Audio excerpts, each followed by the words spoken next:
స్థాయిలో ఆయన పరిశ్రమించిన తీరు అనుపమానమనేటువంటి మాటను మీతో పంచుకుంటూ, శిథిలమవుతున్నటువంటి విద్యార్థి జీవితాలకి, మళ్ళీ చెప్తాను, శిథిలమవుతున్నటువంటి విద్యార్థి జీవితాలకి కొత్త ప్రభుత్వాలు ఏం చెయ్యాలో శ్రీ నారా చంద్రబాబు నాయుడు గారికి తెలుసు. కాబట్టే ఇవాళ ఈ ఎడమ వైపున ఇంతమంది సారథుల్ని తన సైన్యంలో ప్రముఖమైనటువంటి స్థానాల్లోకి తీసుకుంటూ అపారమైనటువంటి కార్యదీక్షతోటి, అత్యున్నతమైనటువంటి ఆశయాలతోటి ప్రజా రక్షణకు అంకితమైనటువంటి నూతన ముఖ్యమంత్రిగా పటిష్టమైనటువంటి ప్రణాళికల్ని సమున్నతమైనటువంటి రీతిలో, విశేష స్థాయిలో, మార్గదర్శకమైనటువంటి స్థాయిలో తీసుకుపోయే శ్రీ నారా చంద్రబాబు నాయుడు గారికి వారి యొక్క ప్రమాణ స్వీకారోత్సవం వేళ తరలి వచ్చిన దేశం నలుగు చెరువులకు నుంచి విచ్చేసినటువంటి ఆయా నేతలకు, వివిధ రంగాల ప్రతినిధులకు,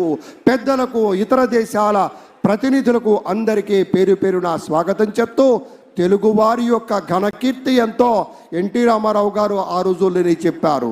పంచకట్టుటలోన ప్రపంచాన మునగాడు, కండువాలేనిదే గడప దాటని వాడు, పంచభక్ష్యాలు తన కంచాన వడ్డించ గోంగూర కోసమై లొట్టలేసేవాడు, ఎవడయ్య ఎవడు వాడు, ఇంకెవడు తెలుగువాడు అని చెప్పినటువంటి నాటి పద్యాన్ని తీసుకొని స్ఫూర్తిగా మన తెలుగు జాతి యొక్క ప్రాభవ వైభవాలకి దీటుగా ఇవాళ ఆ రోజున శ్రీ ఎన్టీఆర్, తర్వాత శ్రీ చంద్రబాబు నాయుడు గారు వారి యొక్క నేతృత్వంలో 4వసారి ముఖ్యమంత్రి అవుతున్నటువంటి ఆ పెద్దల యొక్క సారథ్యంలో పనిచేయడానికి ఇంతమంది సైన్యం సిద్ధంగా ఉంది.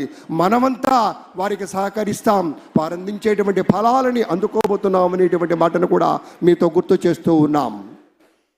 ఇది మామూలు ప్రమాణ స్వీకారం కాదు అని ప్రపంచవ్యాప్తంగా ప్రతి ఒక్కరూ అనుకుంటున్న క్షణం. ఒక తెలుగువారు సాధించాలనుకుంటే ఏదైనా చేయగలరు అని నిరూపించుకుంటున్న క్షణం. అతిరథ మహారథులు, వరల్డ్ కాన్సులేట్ జనరల్స్తో పాటు ప్రముఖ నటులు, భారతదేశం గర్వించదగ్గ నటులు, పద్మ విభూషణులు, సూపర్ స్టార్లు ఈ వేదిక మీద రావడం మనం నిజంగా ఎంత అదృష్టం చేసుకున్నాం అనిపిస్తుంది. ఒక్కసారి మనం చూసుకుంటే ఈ ప్రమాణ స్వీకార మహోత్సవం గజదళం, అశ్వదళం, అభిముఖం అన్న రేంజ్లో నభూతో నభవిష్యతి అనే విధంగా జరుపుకుంటున్న క్షణం. హృదయాన్ని మెత్తగా ఆత్మీయతతో స్పృశిస్తూ వెళుతున్నటువంటి అనుభూతి, ఒక పలకరించినటువంటి ఒక పవన వీచిక మన పవన్ కళ్యాణ్. ఒక ప్రేమమూర్తిగా చిరునవ్వులు పంచుతూరు ఆత్మీయ బంధాలతో కరచాలనం చేసినటువంటి అనుభూతి ఉంటుంది.